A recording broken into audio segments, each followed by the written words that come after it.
All right. Well, welcome everybody to Day Drinking with Wes Hagen. My name is Wes Hagen, and I'm your host. I am the consulting winemaker for the Miller Family Wine Company, as well as the brand ambassador. And I am also been in quarantine now since March. Welcome, Beverly. Lovely to have you here, and so glad that all of you can be with us. And Alan and the Gottliebs, wonderful to have you guys here as well. So it's Friday, perfect excuse to start our day drinking a little bit early. I know those of you on the East Coast, it's not exactly day drinking, but we do appreciate you guys being here. A little bit of a different Friday show today. We are going to be just basically opening up. I've collected a number of questions from some of our best observers and viewers. So I'm going to be kind of opening up tonight. I think today is Friday, and Jake is here. Today is open field. So I'm looking for questions. I'm looking for what you're drinking. I want to talk about anything you're talking about. We can talk about the Lakers winning their first playoff game in 8 years last night. I almost wore my Lakers shirt, but then I thought, that's kind of lame. I haven't worn it on the show yet, and wearing it on the 8th. 8 years later. But just go. Hopefully, we'll see as much expertise and passion as we saw on the court last night. But we won't talk about sports tonight because this is day drinking, and we talk about alcohol. We talk about wine production. We talk about beer. We talk about mead. We talk about spirits. I know a little bit about all these things, and if I don't know, we've got lots of people on the show that certainly will. So welcome, and I'd love to have you guys here. My plan tonight is about 45 minutes. My food is going to be delivered from Chef Rick's, one of my favorite restaurants in Santa Maria Valley and Orchid, around 6 o'clock. And basically, if you've ever been to a winemaker dinner with me, you know I have one rule, and that is when food hits the table, I sit down and strap the food bag on. I might look skinny, but kid can eat, and had a fabulous day today. So we're going to be talking about a few things today. I have a couple questions that deal with the California wildfires and how it's going to impact our 2020 vintage. Well, yeah, I mean, why in the world would 2020 be an easy vintage in the wine industry, right? Why not just have a cataclysmic fire in North County to basically put smoke taint on all those beautiful grapes that grew through all of that difficult time. So I'll talk to you guys a little bit about what I expect from Sonoma Coast, Sonoma County, Napa, and then Paso Robles down to Santa Barbara. So that's a question that I received that I'm certain that we will be able to answer. So a lot of folks coming in. We've got a kind of a full crew tonight. So that's fantastic. Love the fact that you guys are all here with me. Thank you so much. Really do appreciate it. Normally on Fridays, of course, we have a guest. I am my own guest, and so you guys can ask me questions today. Next week, we have Tom Wark from the Fermentation Blog, two-time best wine blog in the United States award winner. And I wouldn't be surprised if Tom doesn't walk away with a James Beard before we're done with this. Amazing mind. Buddy of mine, played a couple rounds of golf with him, judged wine with him at the Long Beach Grand Cru. And just really looking forward to a week from today. At this very moment, I will be talking to Tom Wark. And then the week after that is my 20th anniversary. And I've thrown around a number of ideas, like should I do a live with my wife to talk about how we've made it through 20 years, which may end up being an incredible series of war stories and stories about love and everything else, or whether I should just which I probably will. I'll probably take a couple days off, and we're going to go and disappear for a little while, maybe up to Big Sur or someplace that's safe and distanced, as long as the fires don't give us a room on that. All right. Yes, Wendy and Jim, happy Friday to all of you guys, too. Looks like Don's getting his Sans Liege Grenache Rosé. My friend Nick is actually the assistant winemaker, cellar guy up at Sans Liege. So always like to see people drinking those wines at all. So Jim is asking the first question, big fires above Santa Cruz, Boone. Boone. Big Basin, yeah. So, I mean, we're obviously dealing with a lot of haze. For those of you who are not in California, first of all, if you've been reading, I went to a number of websites today, and one of the websites, which happened to be a little bit more on the political right side, tried to make it sound like that California is basically falling into the ocean and being destroyed. Let me tell you that as a almost fourth generation Californian and someone who even got married on the 150th anniversary of the statehood of California, which was on September 9th, 1850. I got married on September 9th, 2000. California's still here. We're going to be here. We're one of the strongest economies and one of the strongest states, obviously, in the nation. There are a number of dedicated and wonderful winemakers up and down the state that are going to do our absolute best to make some delicious wine this year. But certainly some areas are going to probably be in harder conditions to bring these grapes in without smoke taint. So tonight we're going to talk a little bit about smoke taint. Had a little sort of email conversation with Nick DeLuca, who is our fresh fruit salesman. If you ever want some Bien Nacido fruit, Solomon Hills fruit, good luck, but you never know, you could get it on the line, or French Camp fruit from up in Paso Robles. Nick is your man. And Nick basically sent out a full description of what to expect as far as how the fires are going to impact Central Coast wines. Good news, I think we're okay. And I will talk a little bit about that as we move forward. Did get a question right off the bat from Jim. And Jim asked, can you tell us about the current J. Wilkes Cab Franc? Yes, so it is 100% French Camp, 100% Paso Robles, Highlands District. Basically the same amount of oak treatment that we would use on our regular Cabernet, not the bourbon barrel Cabernet.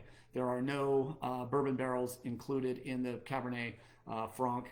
If you know me, obviously I like to show off California sunshine in a restrained and balanced manner. Most of the experience I have with loving Cab Franc comes with the fact that my wife, besides Pinot Noir, Cab Franc is by far her second favorite, or almost tied for her favorite varietal in the world. We do a lot of Chinon, Bourguignon, these wonderful areas around the Loire Valley that produce amazing Cabernet Franc. Those wines tend to be ripe but not overripe. So you can expect a ripe wine. It'll definitely taste like Paso, but it won't taste like Paso with an exclamation point. If I recall, the alcohol is right up in the high 14s. So I don't think we broke that 15% alcohol level, which it doesn't bother me when we've done it. We've done it twice, I think, at J. Wilkes. I don't think we did it at Clos Pepe. No, that's not true. 2010 Pinot Noir may have been 15% alcohol. But again, alcohol is just a number, doesn't completely freak me out. But at the same time, that Cabernet Franc, I think, is beautifully expressive, has some beautiful spicy character, some nice cassis fruit, some nice ripe cherry, blackberry. I think it's amazingly spot on stylistically. Mostly, I think it's only available at the tasting room, but if you're in the wine club, chances are you could go. Oh, by the way, I was told by my director of marketing today I need to be a little more strictly commercial. So I should have said at the very beginning that this is Day Drinking with Wes Hagen, brought to you and sponsored by the Miller Family Wine Company. And the Miller Family Wine Company, of course, makes a number of different wines. Not only J. Wilkes, where I've been making the wine for the last 5 years, but also Ballard Lane, great high QPR wine, very reasonably priced, great everyday drinker. We've got the Smashberry, delicious, bright, crisp rosé, seeing that around social media quite a bit lately, as well as a delicious sort of blended red wine based on mostly Bordeaux varieties with some Rhone influence. And then, of course, we have Barrel Burner, which is sort of Napa style at Paso or Central Coast pricing. Paso appellated, absolutely delicious wine. So go over to the MillerFamilyWineCompany.com or MillerFamilyWines.com. Check it out, MillerFamilyWineClub.com. If you drink at least 3 bottles of wine a month, yeah, no, we know you drink more than that. You might want to look at our subscription service. $40 a month, all in. We send you 3 bottles of wine guaranteed, at least $55 to $65 all in, and then we pay for the shipping. So it's a great deal, under $40 a month, and we send you 3 really amazing bottles of wine, normally wines that have at least 90 point accolades. So 3 bottles of 90 plus wine, on average, $13 a bottle. That was liberal arts math. How about $18 a bottle? It's all good. I think you'll really, really enjoy it. And a lot of people are buying wine online right now, and that shipping included, I think, is a huge deal. Cool. So I did give you guys some information there on that. Let's just jump right into the smoke taint. It's actually the last question. It was the 5th question on my line, and I would much rather answer your question. So I will keep my eye on your chat. And if you do have any questions about about anything in wine or anything that I can answer about me, about what's going on. Um, my expertise is really wine, spirits, beer, Grateful Dead, Led Zeppelin, probably a little bit of reggae. I know a lot about snakes and reptiles. I know a little bit about everything. So whatever you want to talk about, let's talk about it. But let's start with smoke taint. So, I mean, last time we had smoke taint, there was some serious fires in the area during this time. Here's the issue. California is so blessed because we have a ripening period that also coincides with our fire season. Why is that a blessing? Because we never get rain and we never get hail. Everywhere else in the world where they're growing grapes, the chance of rain or hail or weather stuff or catastrophic problems with the grapes coming up to harvest is very common, especially in France, Italy, Greece, and continental Europe. It can definitely be a problem. So why is it a blessing? It's a blessing because we don't have weather issues. The one thing that can kind of screw with our sort of harvest period, which really runs from the end of August now through September and October, generally harvest of Napa Cabernet or Paso Cabernet can sort of extend easily into October. The issue is that this is also the exact time where we're the driest and where we are the hottest. So if you don't know, on the central coast of California, specifically in Santa Maria and Orcutt, where I live, and literally French Camp Vineyard is like a half a mile over there. I can almost hit a golf ball with a driver and put it in the Pinot Noir. We just don't have rain. We don't have problems. Generally, we don't have huge heat spikes either. It's very common for us in July and August until 2 weeks ago. We had not really, until a week ago, we had not gone over 80 degrees here in Santa Maria. And now we've yet to go over 90 degrees in Santa Maria, but it certainly could happen. Mid 80s today. The fog, the sort of smog, I would say, the smoke coming down from Santa Cruz. A lot of the smoke from the Northern California fires are moving down the coast. And we're certainly seeing a lot of that smoke influence here. We've had those mornings that seem almost surreal. The evenings seem surreal, and the days never seem to really come and become. They always just seem to be sort of hampered by this weird, sort of funky, sort of fog / smoke that seems to be strongly influencing how we see here. Also, the winds have been really important. So, I mean, Pope Valley, Knights Valley, sort of Sonoma, the more inland Sonoma areas outside of the Sonoma coast, maybe even the Sonoma coast, depending on which way the wind is blowing. Those are going to be the areas I think that are going to be most affected by this. So, you're talking about Zinfandel in Knights Valley, Pope Valley, and in that whole sort of Sonoma cab producing area. That could be a pretty serious problem. So what does smoke do? Well, the problem with grapes is also the blessing with grapes. The grapes have a waxy substance on their skin called bloom. And what does bloom do? Two things. Bloom, number one, protects grapes from sunburn. So as the grapes begin to produce their a little bit more of that waxy substance on the skins of the grape, like if you touch a fresh grape, you kind of remove that almost kind of frosty wax on it. That's bloom.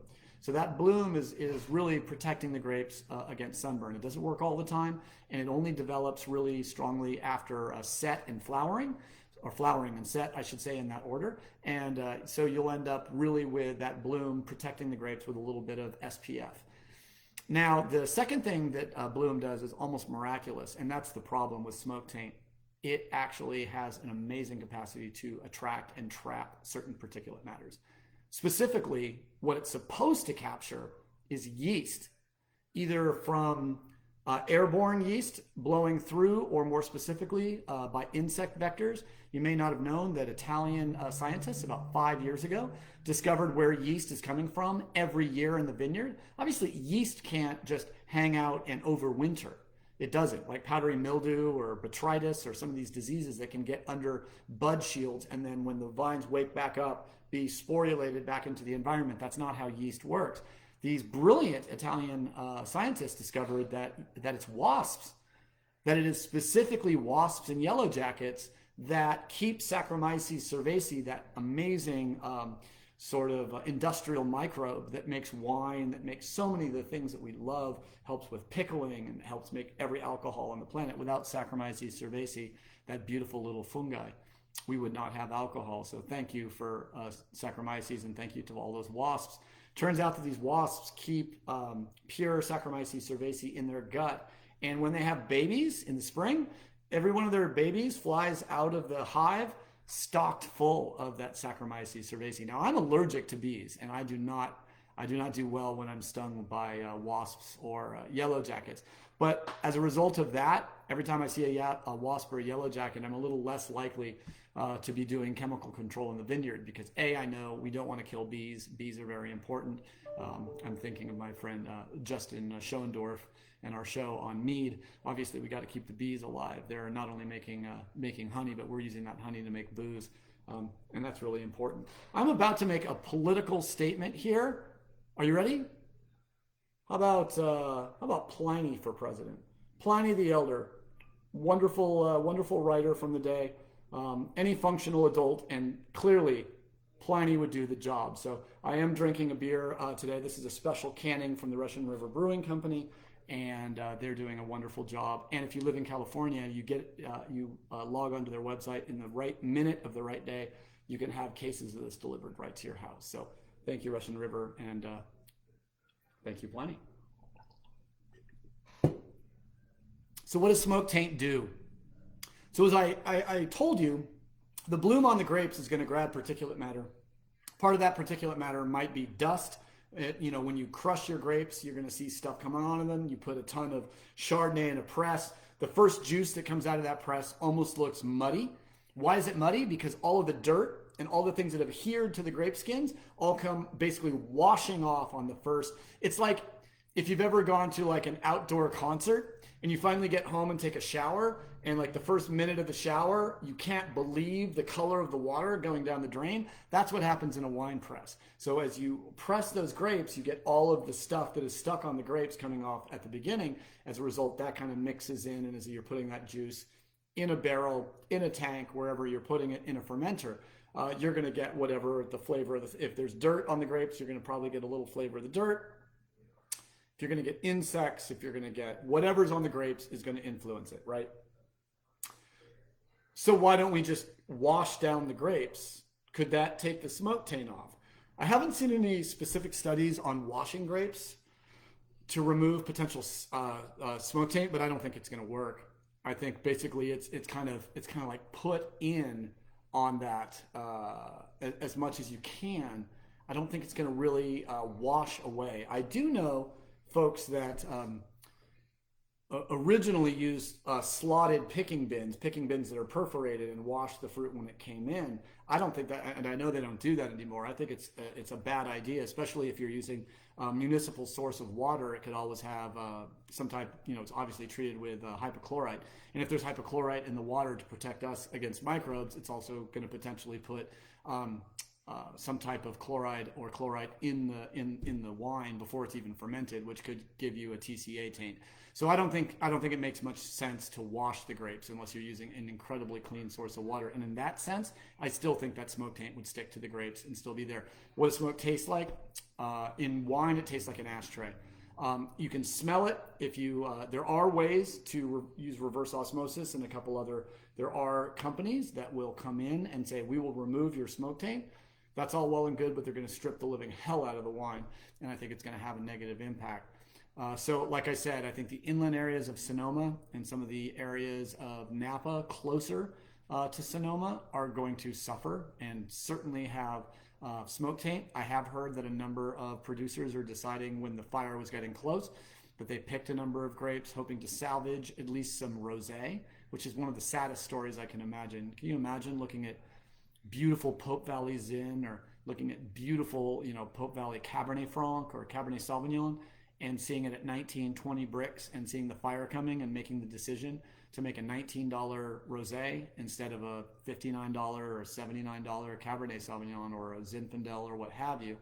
It's a little heartbreaking. So my heart does go out to all those folks up in Napa. They've been slapped around so much in the last 5 years with fires and tragedy. So hopefully we are going to be able to make some good wine and some delicious wine. And certainly those companies that have the capacity to remove smoke taint with some type of reverse osmosis or some other process, hopefully will be able to increase their expertise in that and remove it. Okay, but let's move down. Let's move down from Pope's Valley. Let's move down into Paso. So Paso should be fine. Why? First of all, there's no fires burning within a couple hundred miles. Second of all, is there smoke in the air? Yes. Is there ash in the air? A little bit. We finally saw the tiniest bit of ash here in Santa Maria Valley yesterday. Now, ash can carry that smoke taint into the vineyard, but the most important thing is we've also been seeing a very decent amount of wind moving through both Paso and Santa Barbara. And what Nick's letter today said is the first tests that we've been doing on our sort of mid-veraison, post-veraison fruit is not showing any ash, any smoke taint, and not showing anything. Biennacido, nothing. As far as Solomon Hills, nothing either. So if there's a silver lining in this at all, it might just be that I just happen to be in the region where the best wines in California are grown that may not be affected by smoke taint. So, we don't have to worry about, being within 50 miles, like perhaps areas in, basically sort of up in anywhere in the North Coast, I think has a potential of having some smoke taint.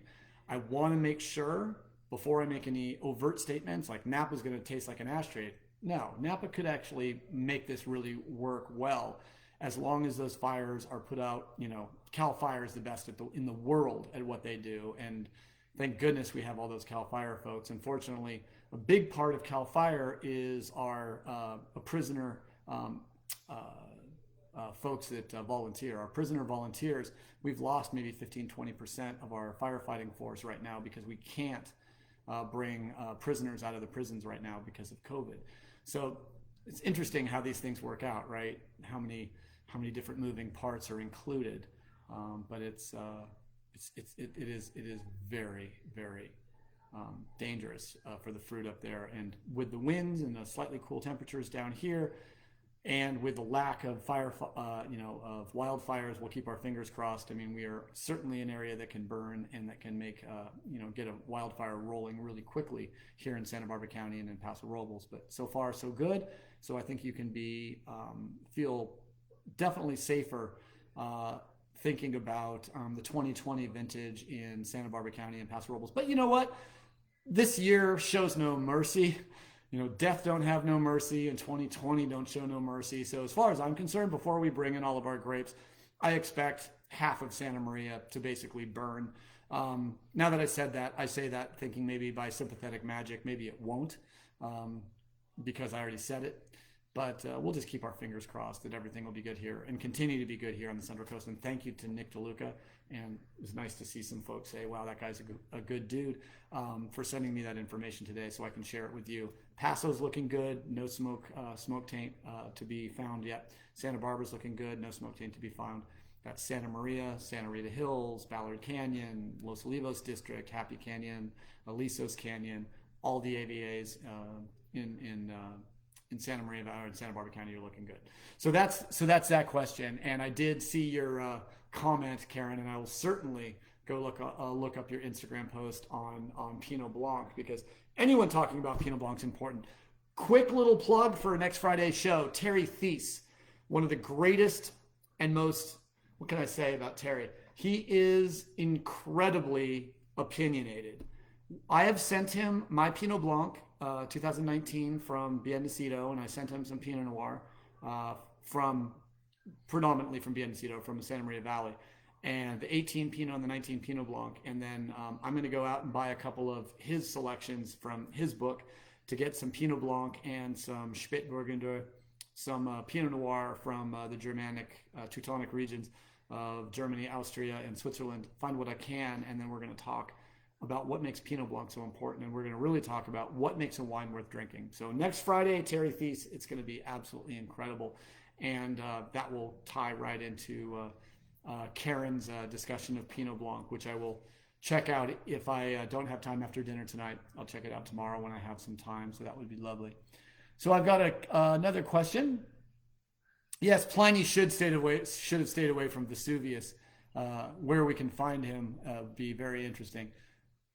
Oh yeah, Mendocino, 65 degrees and great air this week. That's great, Bob. That's why Mendocino is such a magical, cool climate region, and one reason that one of my friends, Jason from Babcock, moved up there to make wine. So definitely a good dude. How does smoke taint and wine smell and taste different from cigar box? It's different. Cigar box to me is like the smell of fresh cedar. It's like cedar chips. It's like sometimes if you open a bag, it sounds really weird, but open a bag of like hamster bedding, that to me is cedar. It kind of has that really nice, bright, cedary aroma. My wife uses cedar oil as an organic pesticide in our backyard. Kills the fleas, kills the ants. We use cedar oil about once a week in the backyard, and we haven't had like ants or well, I hate to say this because you're going to hate me, but in Santa Maria Valley we do not have mosquitoes. So you can sit outside basically naked on a hot night in Santa Maria and just be like, bring it. And there's just no such thing as a mosquito in Santa Maria Valley. I've seen mosquito larvae, which we do our best to destroy, but how cool that there's really none. So and really even in Santa Maria Valley, I'm sure there's mosquitoes somewhere in Santa Barbara County, but it just seems like we are absolutely blessed not to have them. So cigar box, I would say, is the like tobacco wrapper and how it would smell if you had a fresh sort of humidor of delicious,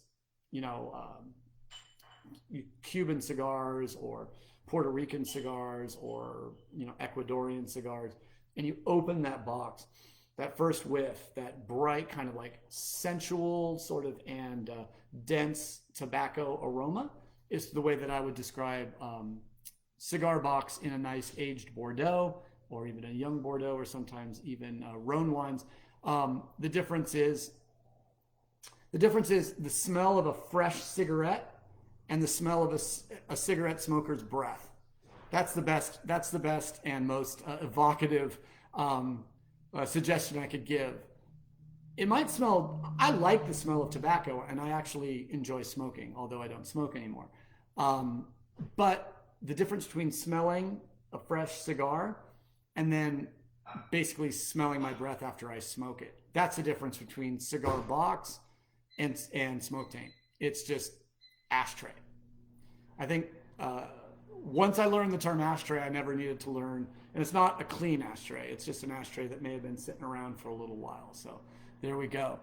What snake species are most common at Clopepi and the Miller Vineyards? That's an excellent question. We have red striped racers, which actually are long garter snake looking things, but don't pick them up because they give off a special stink from their scent gland that will make you extremely upset that you pick them up, and they are nasty snakes. Young or old, they will bite you, and that is a red striped racer.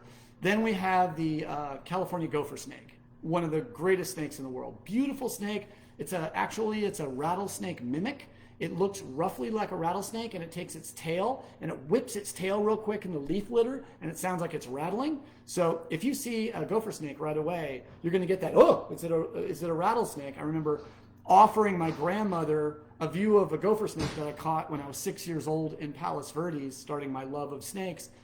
And she was getting out of her big green car that she was visiting her little house in Palos Verdes. And I said, look, Graham, I caught a snake, not knowing that she is deathly afraid of snakes. It was a big story in my family because she looked at me, she yelled, and she whacked her head as she got back in the car. And I apologized, and then she said, but Wes, honey, how do you know that that's not a venomous snake? And I said, well, I picked it up and looked at it and identified it. So there's that. We have both in Santa Barbara County, both at the Miller property and at Clopepi. We have an incredible area that is one of the only areas in California that you can see not only the southern Pacific rattlesnake, the northern Pacific rattlesnake, but the hybrids of the northern and the southern Pacific rattlesnakes in this area. My friend John Labonte studies these snakes, and I helped him actually capture, I think we got 11 rattlesnakes in one day, just ripping up wood piles up on the Santa Rosa Road side of the Santa Rita Hills. And up sort of by the Kargasaki Vineyard and sort of Santa Rosa Road, and we found so many damn snakes. I had literally a bag of Southern Pacific and Northern Pacific and hybrid rattlesnakes in my hand. Must have been 8 snakes. And I was taking video of John capturing another snake. So I put the bag down to get a better video, not realizing I had not tied the bag. So I actually have a video of me taking a video of John and then John looking at me going, dude, don't move. And I moved the camera down and there's like 7 rattlesnakes just all cruising around my feet. That's how cool Southern Pacific and Northern Pacific rattlesnakes are. They're one of the most docile breeds in the world. So how lovely it is to have those wonderful docile rattlesnakes. So if you see a rattlesnake in Santa Barbara County, clearly walk away. They don't care. They won't chase you. There's only a few venomous snakes that'll chase you. Mambas and water moccasins, just the nasty ones, Rattlesnakes generally are not very nasty. They're generally would rather just go back and have their own moment. What else? We have California king snakes, which king snake, any snake that has the word king attached to its name doesn't mean it's big. Does anyone know that's watching what king means when it's attached to a snake's name?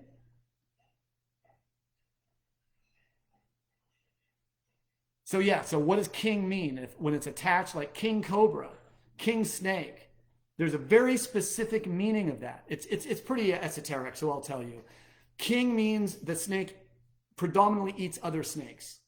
So a king cobra survives off eating other snakes. King snake, whether it's a Florida king snake, a Texas king snake, a California king snake, whatever kind of king snake you're talking about, the speckled king snake, those king snakes survive and normally survive off other snakes. Now, if you keep one in captivity, of course, you can feed it, rats, snake, whatever it can eat. But it would probably prefer to eat snakes. But keeping a snake and feeding it snakes seems a little disingenuous to me if you love snake.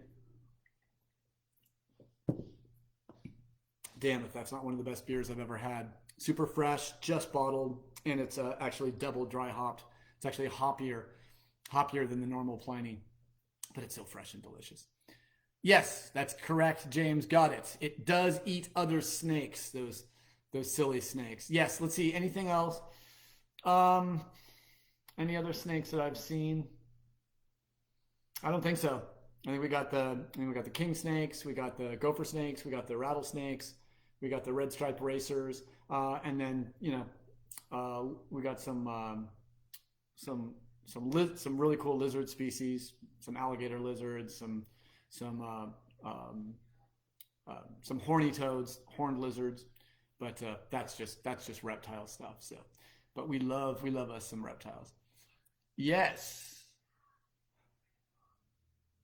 Paradise Canyon going towards Red Rock. Yeah, I can imagine. God, it gets so hot up in Lake Kachuma that I can imagine with all that water and all that heat, you would have and all those humans camping out, that you would have a fairly serious mosquito issue.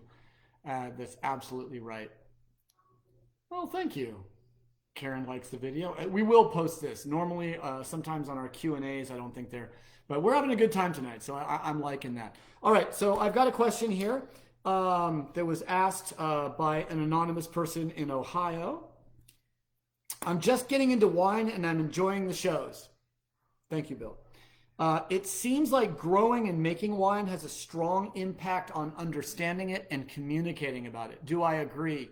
I want to tell you guys a story about what almost made me a winemaker, and that is when I was working for Brian Babcock in 1996, which was, 25 years ago. He was nice enough that even though I was an intern, normally interns at Babcock are not given weekends off. We work 7 days a week. But I told him coming in that I had a distant girlfriend. This is so old. This is a story so old. I didn't even have Chanda in my life.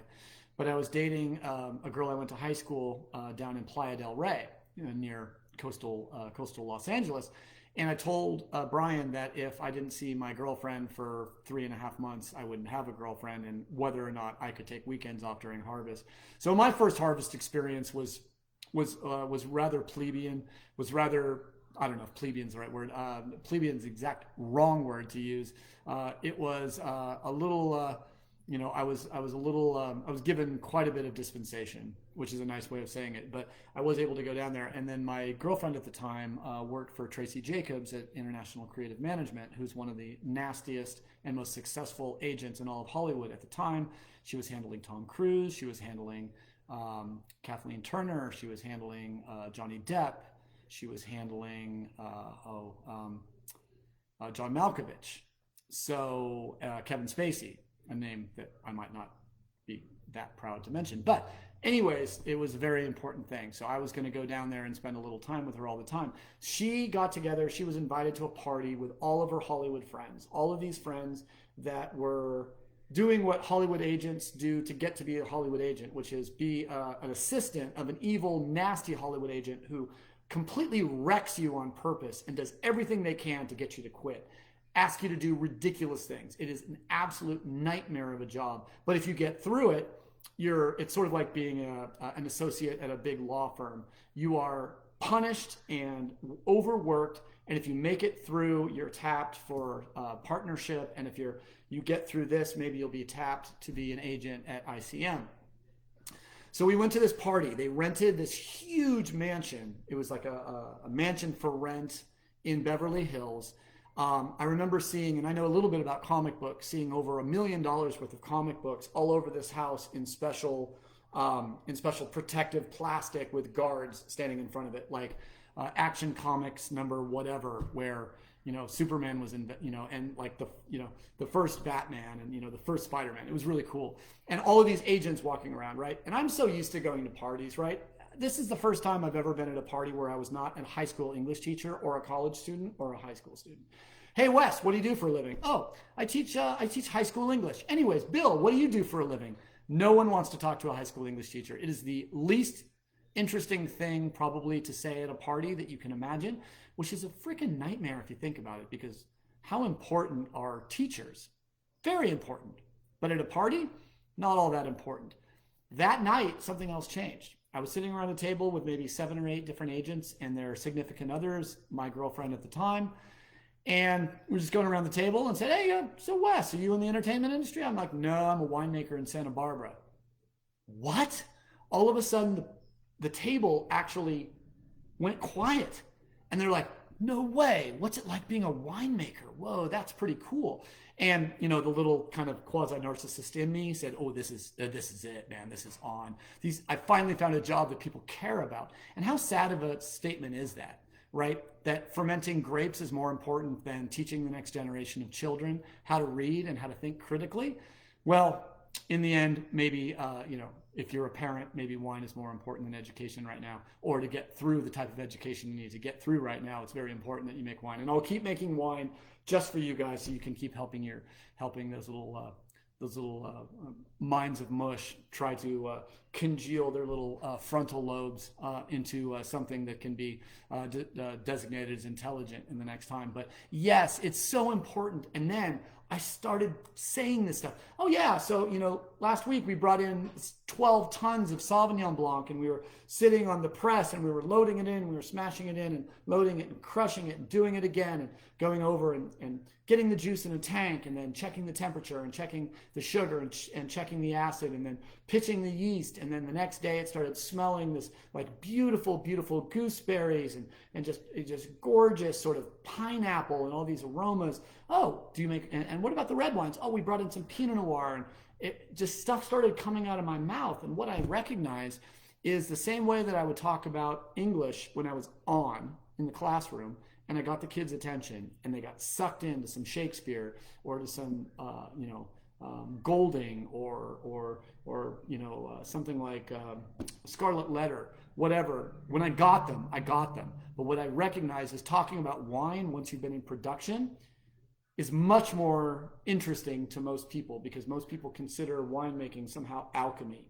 It's like turning a base subject into something magical. And I think that comes from a long, 8,000 years or more of imagining that winemaking was magical. It was religious. It was spiritual, like until Louis Pasteur in 1860 figured out, while looking under Leeuwenhoek's microscope, how fermentation actually occurred. no one knew. So it was like magic, right? So there is still that wonderful idea that that winemaking is alchemy and magic. So yes, production of wine, learning to make wine, whether it's in a kit, growing 5 vines in your backyard and going through a full year to see the process and the rhythm of viticulture will fundamentally change your ability to love and talk about wine. Very important. All right. So how are the pests? How are pests controlled in Santa Maria AVA? So the pests we generally have in Santa Maria Valley are going to be grackles, which are black birds, red-winged blackbirds, which are blackbirds that have, the males have this beautiful red splash as they fly. But the worst, by far, are the European starling. Starlings, there are 600 million of them in the United States. They're the most devastating agricultural pest in the United States, and they're all Shakespeare's fault. That's impossible, right? Shakespeare is certainly not, cannot be indicted for, wait, he can. It is 100% Shakespeare's fault that we have European starlings in the United States. In the 19th century, the Ornithological Society of New York decided that Central Park, being one of the most beautiful open green spaces in all of, huge kind of cities in the world, should have every bird that appears in a Shakespeare play. So they ordered a breeding pair of European starlings because of Richard III and some crazy ass thing that he said while he was riding into battle about a starling flying overhead. They put 2 starlings in Central Park. Those 2 starlings have become 600 million starlings. And those starlings can, I've seen flocks of 3,000 to 4,000 starlings descend on a vineyard and decimate an entire acre in 5 minutes or less. 50-60% of the fruit. And the worst thing is they peck every berry looking for the sweetest berry, like strawberries. Like imagine someone at the market tasting 33 cherries and waiting to the ripest one and spitting all the rest out. That's what starlings do. So the way that we do pest control on starlings, there's a couple of less violent and interventionist ways, which would be netting. Although the starlings have learned to hang on the net and go through the net if it's close to the fruit. You can use propane cannons, which the neighbors don't love, especially the neighbors that buy agricultural land and feel for some reason that farming shouldn't be loud or dusty or the workers can't listen to music at night. So that's obviously, I think that's really important. So birds, so we use propane cannons, netting. We use scare devices, which are like a kite that looks like an owl, or fake owls, or these speakers that screech. You can also use agricultural fireworks, which are just bitchin' because it's not July 4th. They're totally legal, and as long as you live in an agricultural county, there's 2 types of agricultural fireworks. You put them basically in a flare gun, and you wait until the flock of birds comes into your vineyard. Boom, and you shoot one off. They do one of 2 things. They either scream, wow, and the scream actually approximates the sound of a red-tailed hawk diving, and it works. The ones I like even better are the exploding ones. So you shoot it up into the flock of starlings, it kind of goes up, and then bam, and it cracks, and all the birds fly away.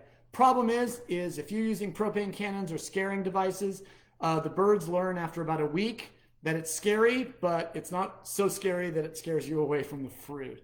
So the way that this is going to seem like, with this hair and everything else, you're going to probably not think of me as a gun collector and someone who would do this to birds or squirrels or rabbits in my vineyard if they're going after the vineyard. My rule is I love diversity in the vineyard. I love to be a good hippie and let live anything that's alive, let it live until it goes after my crop. The moment of an animal, I don't care if it's a human going after my fruit, I'll call the cops on them and have them stuck in a cage.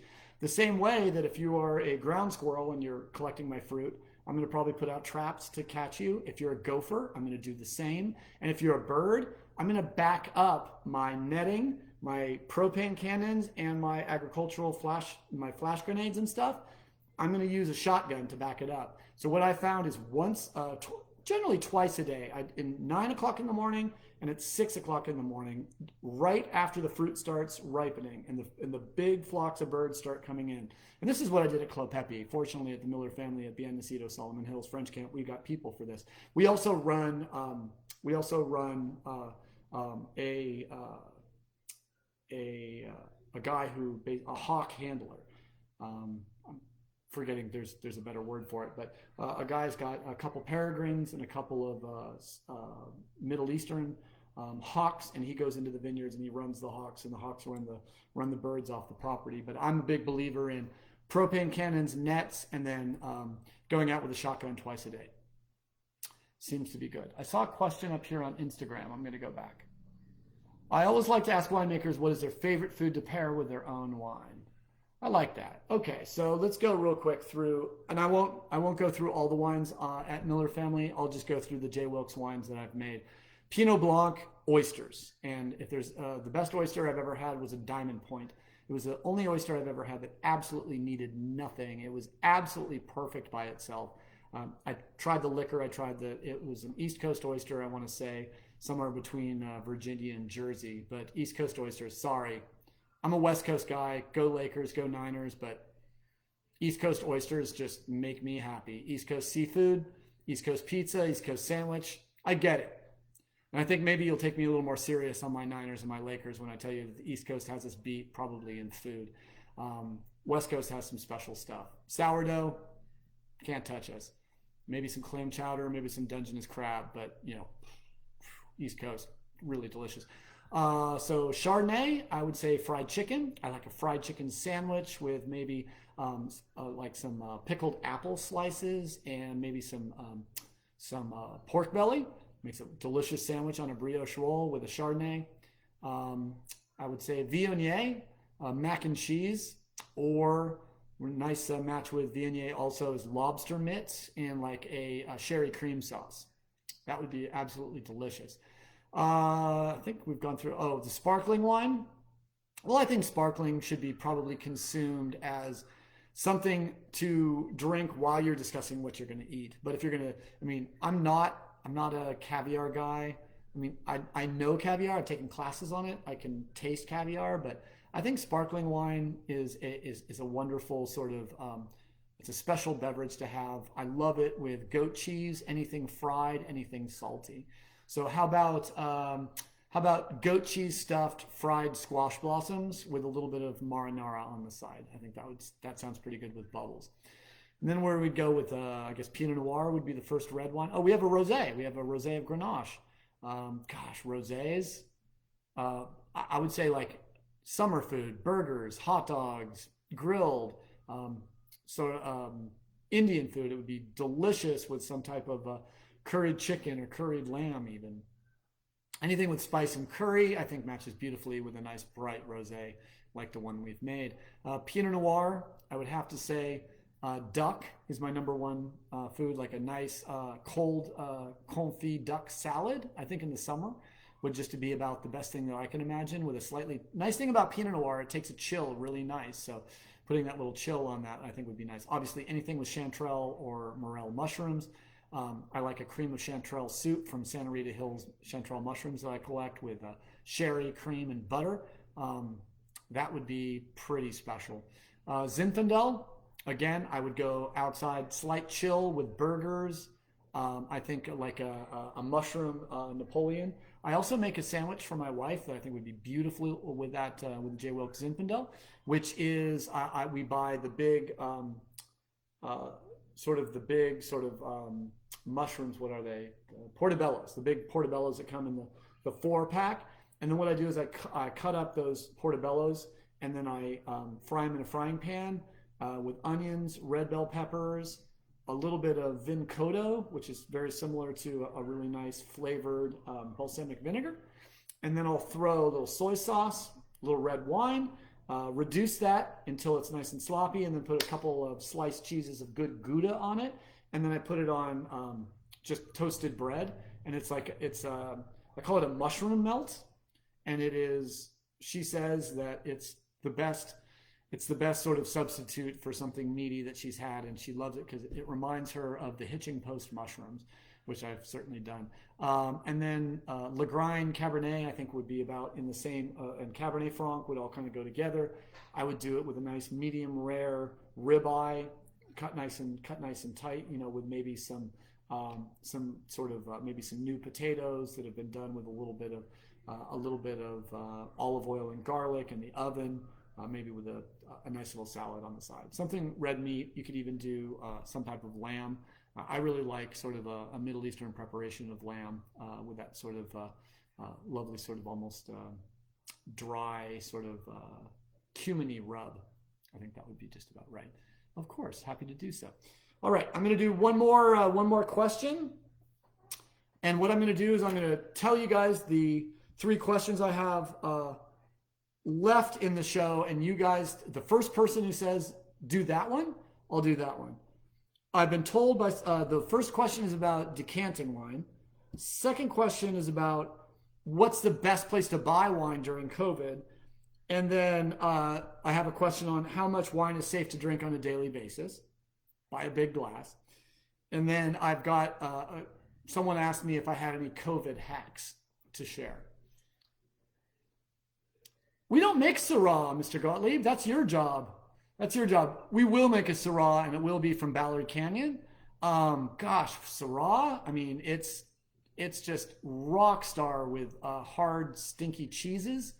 I think Syrah matches with almost anything. Syrah, I mean, it makes a beautiful rosé. I've even had it as a sparkling wine, as a sparkling Shiraz. I think a nice dense Syrah. I like to think of maybe pork loin with. I like to do my pork loin rubbed with mustard and garlic. Start like dry rub, finish it, turn it a couple times, and then lacquer it with a nice whole grain mustard and garlic at the end, and get a nice crust on it. Absolutely. I see decants. I'll do a quick decant, and you can actually look. I did a 3-minute video on decantation. Every wine that you buy that is 5 years or less from vintage date. So right now, 2015, 2016, I'll just say 16, 17, 18, and 19, everything you should be decanting. Every single wine you drink, except for bubbles. Decantation is a little odd, and I'll give you the quick and dirty summation. Most people think decantation is for old wines. I could not disagree more. Old wine should never be decanted because the actual shape of the bottle is perfect for decantation.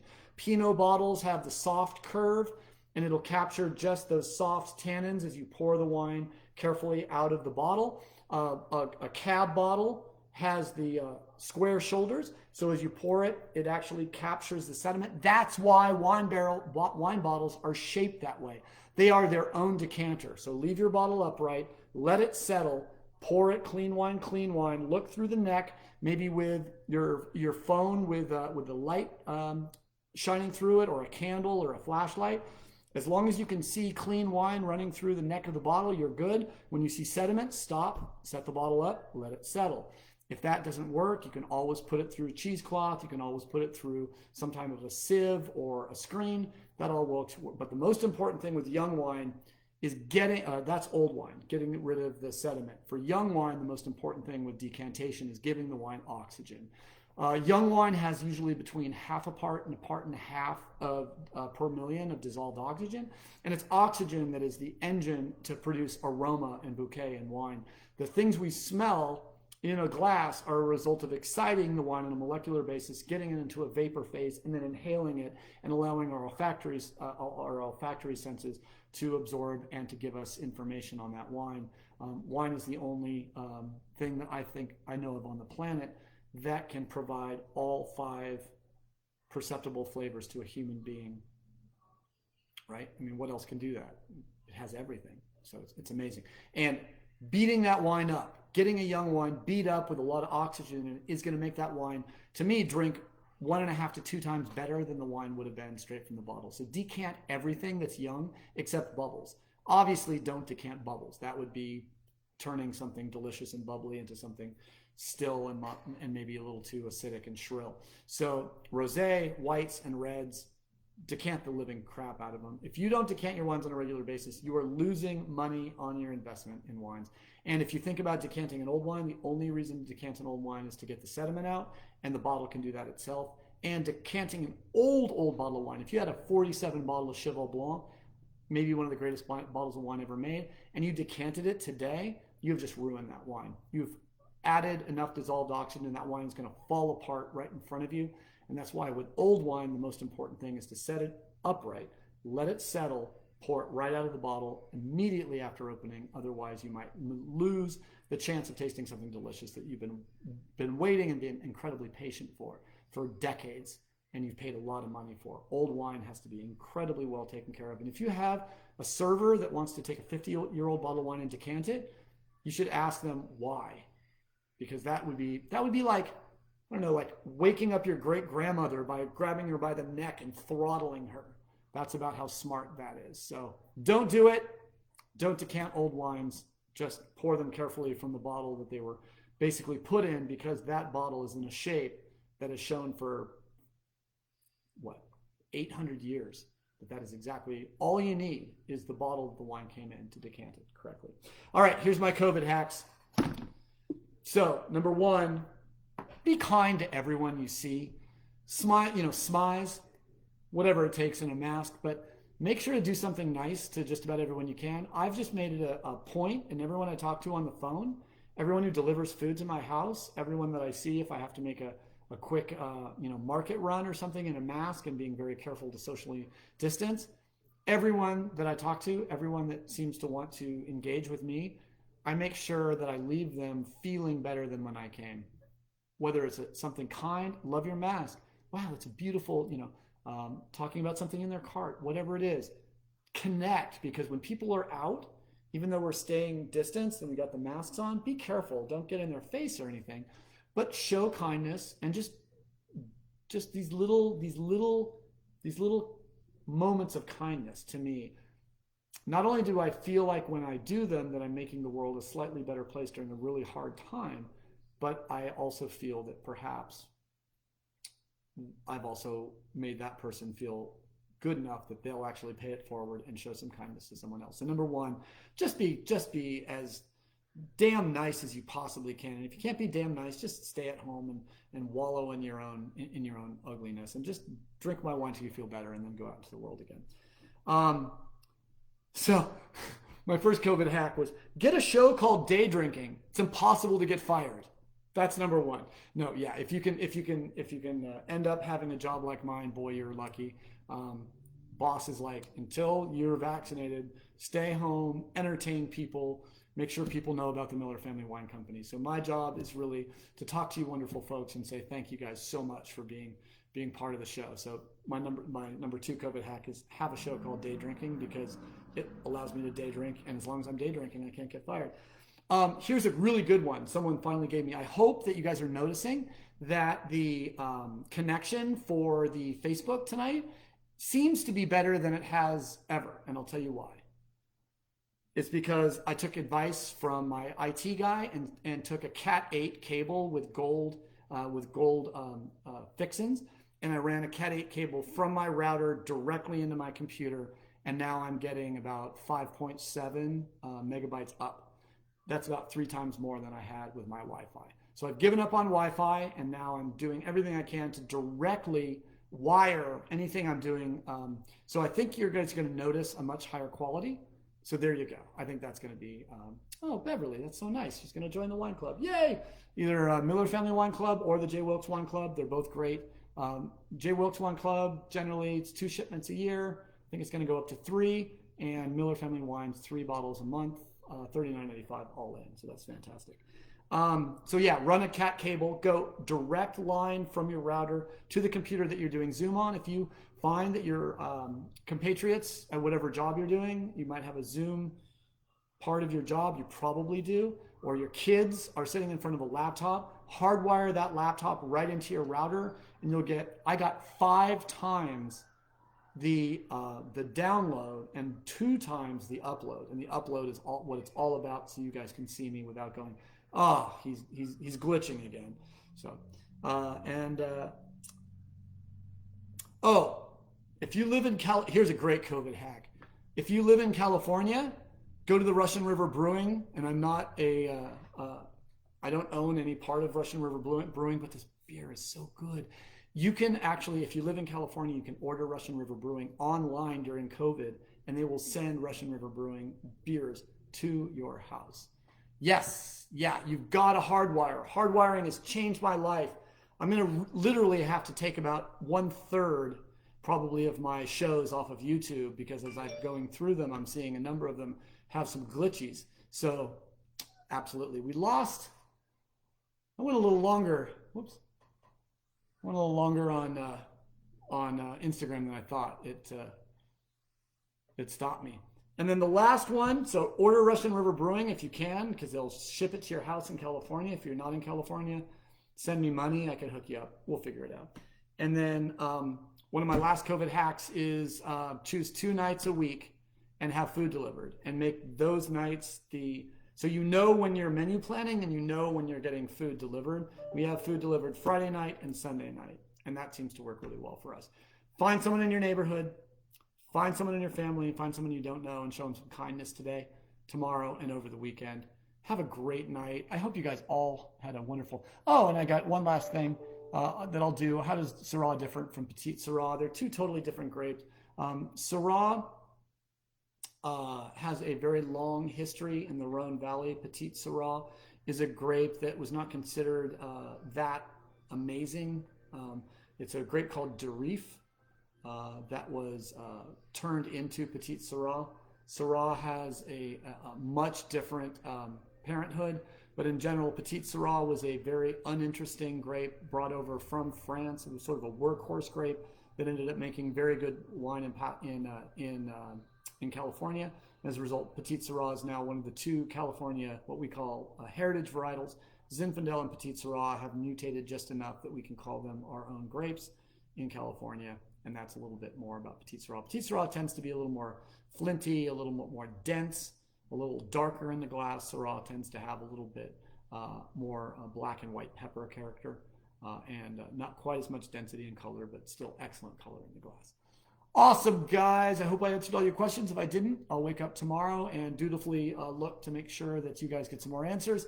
Have a great weekend. Take care of yourself. Have a delicious glass of wine. See you guys. And we'll see you next week on Day Drinking with Wes Hagen.